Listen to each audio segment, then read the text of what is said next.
Good morning बच्चों, आप सभी को स्वागत है आपके अपने YouTube channel unique study centre में।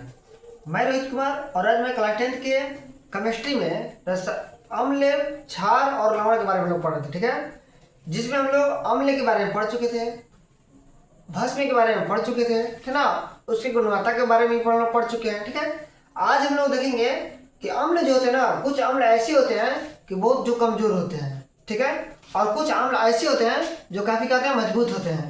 उसी तरह भस्म होती है, यानी जिसको हम क्षार कहते हैं।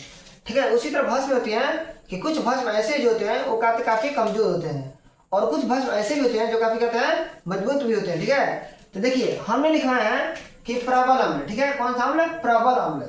यानी प्रबल अम्ल किसको कहते हैं? हम कहेंगे कि वे अम्ल, लिखा है हमने कि वे अम्ल जो जल में घुल करके लगभग पूरी तरह से क्या हो गया, आयनित हो जाए।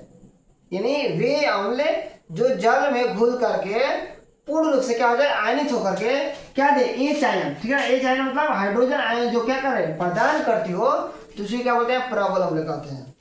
बस समझ गए लोग? प्रबल अम्ल किसको कहेंगे? तो हम कहेंगे कि वे अम्ल, प्रबल मतलब क्या है, बहुत ही मजबूत होता है। ठीक है, यानी बहुत ही मजबूत अम्ल है।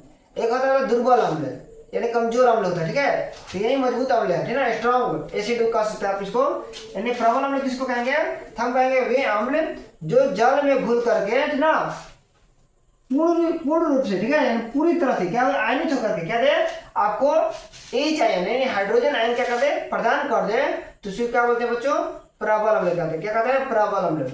जैसे हम देखिए HCl यानी हाइड्रोक्लोरिक अम्ल, HNO3 यानी नाइट्रिक अम्ल, H2CSO4 यानी सल्फ्यूरिक अम्ल। यदि हम इसको जल में घुलाएंगे तो यह क्या होगा, ये पूर्ण रूप से क्या होगा, उसमें आयनित हो जाएगा, और आयनित होने के बाद क्या देगा आपको, एच आयन क्या करेगा, मुक्त कर देगा। ठीक है, तो इसको क्या बोलते हैं? प्रबल अम्ल। ठीक है, अब ये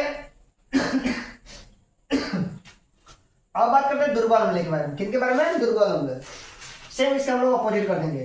प्रबल अम्ल में क्या होता है कि पूर्ण रूप से क्या होता है, आयनित करती है ना, पूर्ण रूप से ना, इसमें पूर्ण रूप से नहीं करेगा, इसमें आंशिक रूप से। आंशिक मतलब होता है कि बहुत कम ही आयनित होगा। ठीक है, ज्यादा नहीं होगा, बहुत कम, ना के बराबर होती है। ठीक है, लेकिन हमने वही लिखा है कि वे अम्ल जो जल में घुल करके आंशिक रूप से, आंशिक मतलब थोड़ा, ठीक है, कम मात्रा में, आंशिक रूप में क्या होते हैं, आयनित होते हैं, तो उसी क्या बोलते हैं? दुर्बल अम्ल कहते हैं। दुर्बल मतलब होता है कमजोर होती है, यानी कमजोर अम्ल होती है। जैसे हम देखिए हमने क्या लिखा है, H2CO3, इसको बोलते हैं कार्बोनिक अम्ल बोलते हैं, याद रखेंगे। ठीक है, कार्बोनिक अम्ल का सूत्र जो होता है क्या होता है, H2CO3। उसके बाद हम लोग है CH3COOH, इसको बोलते हैं हम लोग एस्टिक अम्ल। ठीक है, और इसके बाद हम लिखा है H3BO3, यानी इसको बोलते हैं हम लोग बोरिक अम्ल बोलते हैं। क्या बोलते हैं बच्चों? बोरिक अम्ल। यानी ये सब जो अम्ल है ना, ये क्या सा अम्ल है, ये सब सारा अम्ल कौन सा है? दुर्बल अम्ल, यानी बहुत कमजोर अम्ल है। इसको यदि हम जल में, यदि हम क्या करें, इसको आयनित कराएं, यदि जल में हम इसको क्या करते हैं, जल में क्या करें, इसको घुलाएं, तो क्या होगा, बहुत कम मात्रा में क्या होगा, इसमें आयनित होगी। किसका आयनित होगा? हाइड्रोजन का। ठीक है, तो जिसमें कम मात्रा में आयनित होती है तो उसका बोलते हैं दुर्बल अम्ल कहते हैं। उसके हम लोग है प्रबल भस्म। क्या बच्चों? प्रबल भस्म। यानी प्रबल भस्म, यानी हम लोग चलते हैं भस्म के बारे में, यानी क्षार के बारे में लिखते हैं। यानी प्रबल भस्म किसको कहेंगे? तो हमने लिखना है कि वे भस्म जो जलीय विलयन में लगभग क्या पूरी तरह से क्या है, आयनित हो जाए, और आयनित होकर काफी मतलब क्या दे आपको, हाइड्रोक्साइड आयन, क्या दे, हाइड्रोक्साइड आयन दे, तो उसको क्या होता है? प्रबल भस्म कहते हैं। क्या कहेंगे?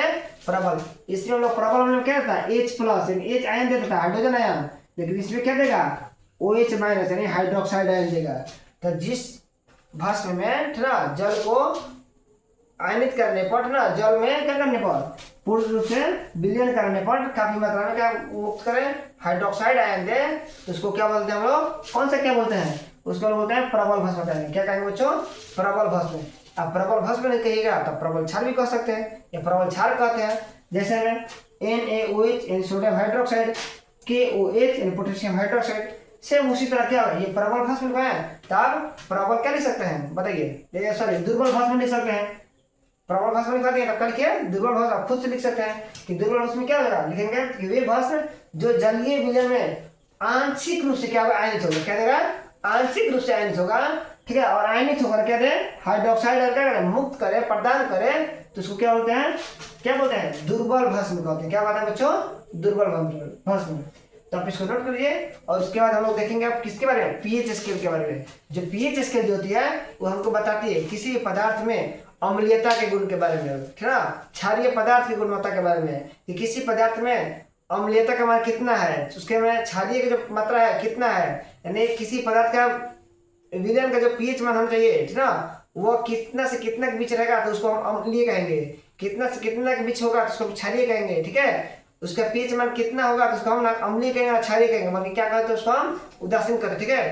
तब इसको नोट कर दिया और उसके बाद हम लोग आगे देखते हैं।